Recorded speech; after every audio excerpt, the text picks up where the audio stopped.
Authorities are warning the public against fake money, especially as this proliferates amid the holiday season. Para bigyan ng mukha ang balita, Mobile Journal, Amy Atienza. Tuwing magpapasko daw, lumalabas ang pera ng mga tao.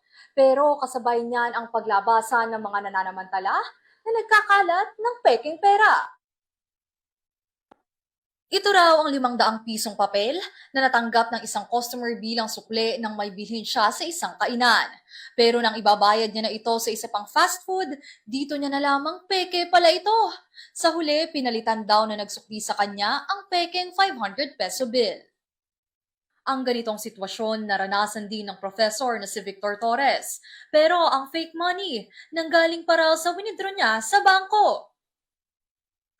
And when they checked the bill, I gave my driver around 3,000. 2,000 pesos of the bill, of the 500 peso bills were fake. Sinabi nung clerk doon sa Bayad Center, it was fake daw. Nai-report niya na ito sa Bangko Sentral ng Pilipinas at kinuha raw ang peking pera para maging ebidensya. Sa kabila nito, naiintindihan naman daw niya ang sitwasyon ng bangko. With all the millions of pesos of bills na dumadaan sa bangko, do you think they will check each and every bill that would pass through them to make it happen? Because I think that's imposible yun, di ba?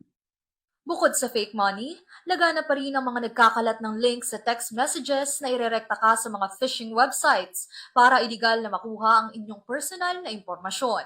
Kaya naman paalala ng financial advisor na si Enery D. To prevent talaga scams, ang one of the very important dito, if it's too good to be true, it probably is.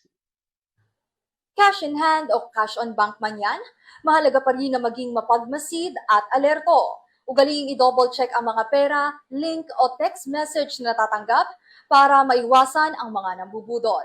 Mobile journalist Amy Atienza po, hatid ang muka ng balita.